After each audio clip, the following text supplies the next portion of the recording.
मुकम्मल घर है जी, और मुकम्मल घर में अनीला रज़ाक फाइज़ा कुरैशी आपके साथ मौजूद है। सेगमेंट है हमारा दिल की बात, और दिल की बात में हम करते हैं दिल की बातें, और वो बातें जो आपको बहुत सारे मसाइल से, बहुत सारी मुश्किलात से निकालती हैं। तो जनाब, आज हम जो टॉपिक डिस्कस कर रहे हैं वो है डिसीजन मेकिंग। जी हाँ, फैसला किस तरह से लिया जाए। हमारे साथ मौजूद है हमारी एक्सपर्ट गेस्ट उरूसा मोहसिन साहिबा, जो कि internationally certified self skills trainer हैं, लाइफ कोच हैं, फॉर्मर और सीईओ हैं माइंडमी की। उरूसा, सबसे पहले तो आप हमें ये बताइए कि ये जो फैसला लेना है, जिसको हम डिसीजन मेकिंग कहते हैं, इतना मुश्किल क्यों होता है? वजह क्या है?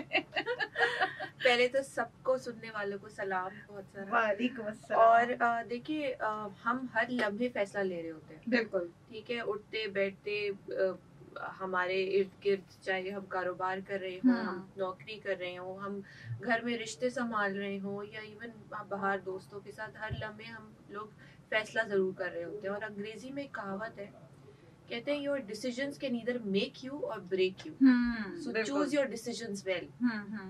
और ये ऐसे क्यों कहते हैं? क्योंकि जाहिर है, जब आप कोई भी एक फैसला लेते हो तो उसके कुछ ना कुछ रिजल्ट्स होते हैं आपकी जिंदगी में। शायद आपको उस वक्त नजर ना आ रहे हो वो रिजल्ट्स, लेकिन कहीं ना कहीं वो रिजल्ट्स जरूर होते हैं। मिसाल ले लें, मैंने फैसला लिया कि मैं जिम जाना शुरू करूंगी। ठीक है, मैंने आज से कोई लेट्स सपोज 3 साल पहले फैसला लिया। ठीक है, अब जब मैं देखती हूँ तो शायद जब मैंने 3 साल पहले शुरू किया था जिम रेगुलरली, तो उस वक्त 1-2 महीने या 3 महीने तक मुझे कुछ रिजल्ट नहीं नजर आया। मतलब मेरा वेट भी उतना ही था, मैं उतना ही मतलब उतना ही मेरा फिजिक भी वैसी थी, तो कोई ऐसा फर्क नहीं पड़ा।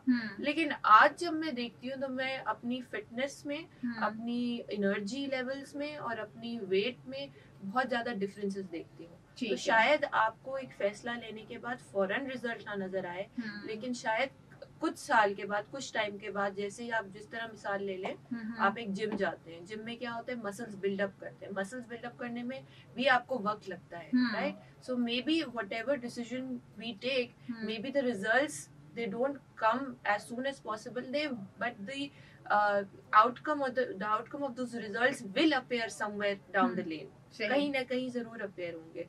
तो इसीलिए कहते हैं कि खुदा ने हमें ये कुव्वत इरादी दी है कि हम जो है वो फैसला खुद ले सकते हैं।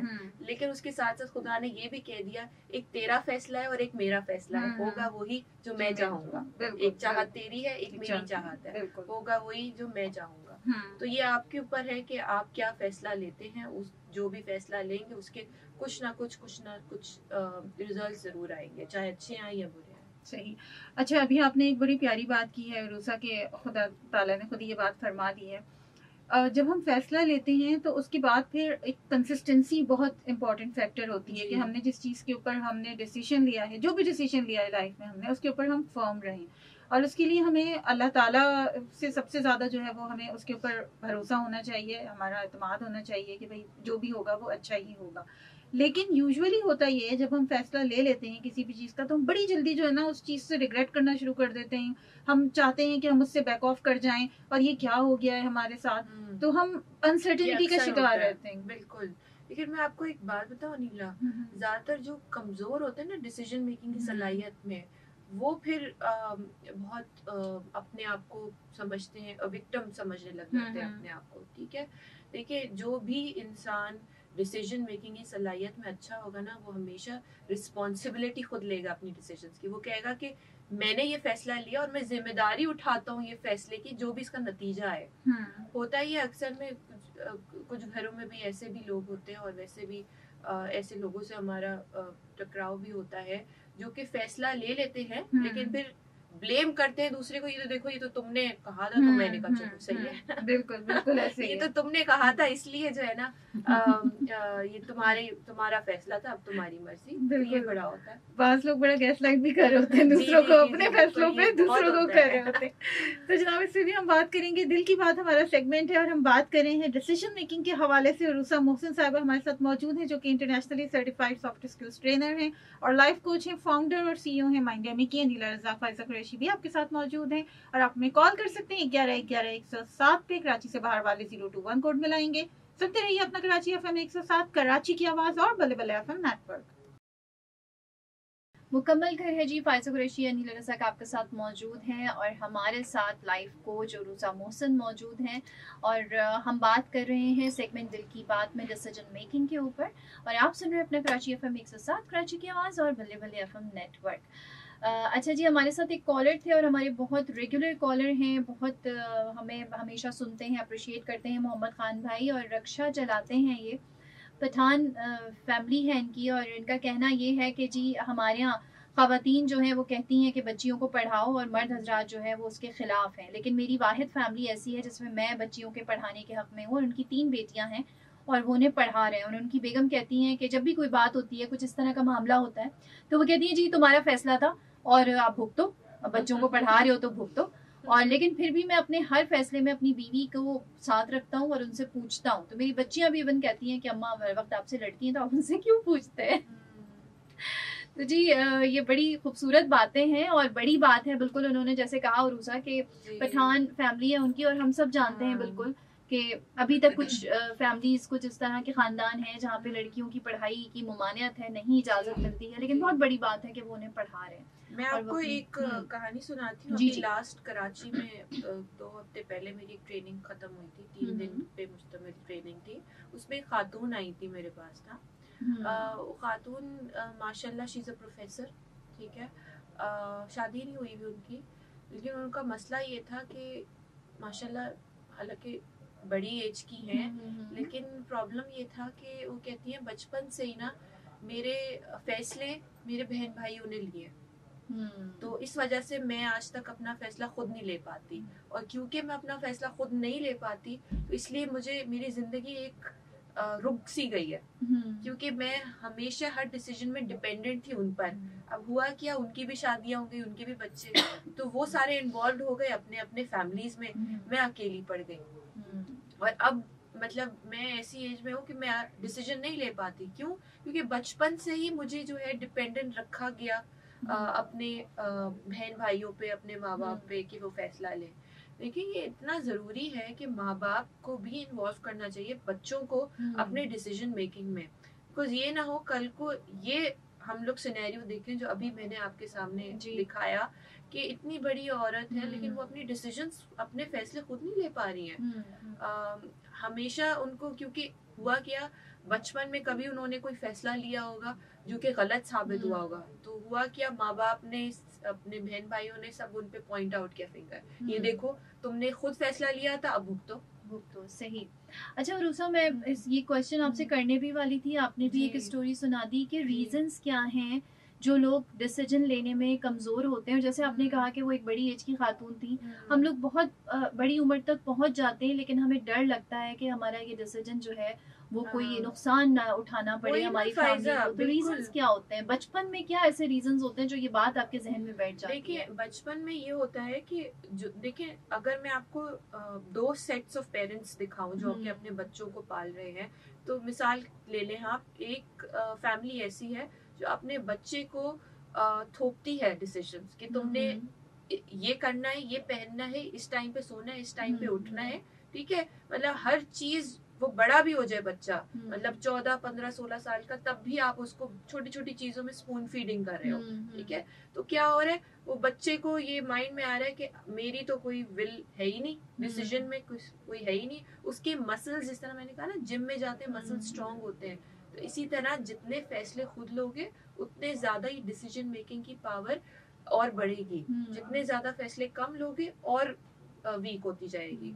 तो इसी तरीके से एक और पहलू ले लें कि एक और सेट ऑफ माँ बाप हैं जो कि अपने बच्चे को हर फैसले में शामिल कर रहे हैं। उनसे पूछ रहे हैं, देखो बेटा आज बताओ आज क्या खाने बनाना है, अच्छा ये बताओ नेक्स्ट वेकेशन में कहाँ जाना है, तुम बताओ तुम्हें क्या लगता है हमें ये गाड़ी लेनी चाहिए या ये लेनी चाहिए, अच्छा ये चूज करो, लेकिन तुम्हें क्या लगता है, क्या रीजन है, किस वजह से चूज कर रहे हो। मेरे हिसाब से जितना आप बच्चों को इन्वॉल्व करोगे कि वो खुद डिसाइड करें कि उन्होंने क्या करना, कि उन्होंने कुछ चीजों में अगर उनको इख्तियार दे दे तो उनके मसल्स बड़े स्ट्रांग हो जाएंगे डिसीजन मेकिंग में, और बड़े होकर भी वो डिपेंडेंट नहीं रहेंगे अपने माँ बाप पे या सिबलिंग्स पे कि वो फैसला जो है उनको लेना है या नहीं लेना।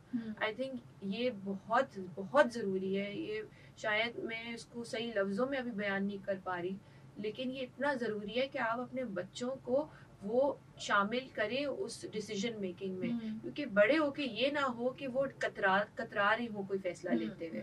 कि अक्सर लोग कतराते हैं, वो दूसरों को ब्लेम कर देंगे कि देखिए मैंने तो फैसला आप लोग को बता के लिया था, अब देखें ये हो गया, आपकी गलती है। A person should take 100% responsibility for any decision.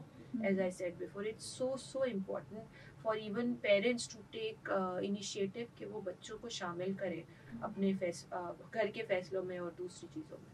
और उसे अच्छा, आपने बिल्कुल सही बात की, कुछ बच्चों को आप शामिल करते हैं, लेकिन फिर भी आप ये नोटिस करती होंगी कि बहुत सारे बच्चे इवन छोटे छोटे मामलों में बड़ा परेशान होते हैं कि अगर वो कहीं जा रहे हैं, किसी कोई इवेंट अटेंड कर रहे हैं, तो उन्हें समझ में नहीं आता, वो बड़े कंफ्यूज होते हैं। बहुत छोटी सी बात है ये कि हम कौन से कपड़े पहने, और वो 2 कपड़े रख के भी उसमें आधा घंटा लगा देते हैं कि ये और ये। तो इस तरह की सिचुएशन बच्चों की होती है। दूसरी सिचुएशन ये है कि बच्चे माँ बाप से ये कहते हैं कि अगर 4 से 5 बच्चे या 3-4 बच्चे घर में हैं, तो मैंने ऐसा भी सुना है कि आप तो हमारी बात नहीं मानेंगी, आप तो बड़े भाई की बात मानेंगी, आप तो उस बच्चे की बात मानेंगी, आप हमारी थोड़ी मानेंगी। बिल्कुल फायजा, बिल्कुल सही आपने पकड़ा है। और घरों में ऐसे होते हैं, कंपैरिजन होता है, एक बच्चे का दूसरे बच्चे के साथ कंपैरिजन होता है। और ये शायद तभी शुरू हो जाता है जब पहला बच्चा होते हुए भी और 2 साल के बाद या कुछ टाइम के बाद फौरन दूसरा बेबी हो जाता है। तो वो छोटा बच्चा अभी वो इस काबिल नहीं हुआ है, इस एज में नहीं आया, और उसने फौरन देखा, अटेंशन डाइवर्ट हो गई मेरी माँ की कहीं और, ठीक है, या मेरे माँ बाप की अटेंशन डाइवर्ट हो गई। तो बच्चा जो है ना, वो छोटी छोटी चीजें जो है ना वो देखता है। कहते हैं ना, बच्चे जो है वो सुनते कम है, वो देखते ज्यादा है। तो आपने जो माँ बाप हैं उनको कोशिश ये करनी चाहिए कि अगर एक बच्चे की तारीफ कर रहे हैं तो साथ साथ दूसरे बच्चे को भी अकोमोडेट करें, कहीं ना कहीं तीसरे को भी करें, बिकॉज ये बहुत फील होता है। और बाबा, जाहिर है माँ बाप को एक्सपर्ट डिग्री लेके तो माँ बाप नहीं बने ना, अपने एक्सपीरियंसेस से ही बने, वो अपने छोटे छोटे गलत फैसलों से ही सीखे हम सब ने। तो ये छोटी छोटी चीजों को चेंजेस कर करके ही माँ बाप सीखते हैं, और आई थिंक इसी तरह ही होता है। सही। अच्छा रूसा, सबसे ज्यादा अगर मैं बात करूं, छोटे मोटे मसले तो हल हो जाते हैं, और फैमिली बैठ जाती है, घर लेना है, गाड़ी लेनी है, भाइयों से मशवरा कर लिया, कोई ऐसा एक्सपर्ट है जो कि बहुत शौकीन है गाड़ियों का, उससे मशवरा कर लिया। लेकिन सबसे ज्यादा मुश्किल शायद हमें जो रिलेशनशिप्स हैं उसमें होती है कि आप कोई स्टैंड नहीं ले पा रहे होते, और आपको ये डर होता है कि आगे वाली जिंदगी में क्या होगा। इवन कि वो आपकी शादी हुई हो या शादी करने जा रहे हो, या आप मतलब पार्टनर से, हस्बैंड से, मैं हर तरह से बात कर रही हूँ। बिल्कुल, मैं समझ गई। सबसे ज्यादा मुश्किल उसको किस तरह से ग्रिप किया जाए। देखिए, मैं तो इसका बड़ा खूबसूरत तरीके से जवाब ये दे सकती हूँ कि जब एक फैसला ले लेना, तो मतलब फैसले को ये याद रखिएगा कि फैसला लेने से पहले कुछ मराहिल से गुजरते हैं ना आप। कि मिसाल के तौर पे पहला मराहिल तो ये है ना कि आपने फैसला लेने से पहले चीजों को तोल लिया, इवैल्यूएशन कह लें उसको, आइडेंटिफाई कर लें किस चीज का फैसला ले रहे हैं। Is there a problem that you are going towards to solve it? Okay, you first identified it, right? Then after that the stages come to gather certain information regarding the scenario that we are talking about, and then comes the point to evaluate the decision and then take the decision, right? So मैं ये बता रही थी कि कुछ मराहिल से आप गुजरते हो, और इन मराहिल से गुजरना बड़ा जरूरी है। और जब आप इन मराहिल से गुजर जाते हो ना, उसके बाद अपने फैसले पे साबित कदम रहें, उसके बाद बैकआउट नहीं करें। उसके बाद जो भी रिजल्ट है ना, आप बीज डाल दे फायदा, उसके बाद फिर just wait for the results, and then just trust God, तवक्कुल, खुदा पे तवक्कुल कभी नहीं छोड़िएगा। ये ऐसी मजबूत ग्रिप होनी चाहिए आपकी इसके ऊपर कि चाहे कुछ भी हो, मुझे पता है मेरा खुदा है, और वो जैसे भी होगा संभाल लेगा मुझे।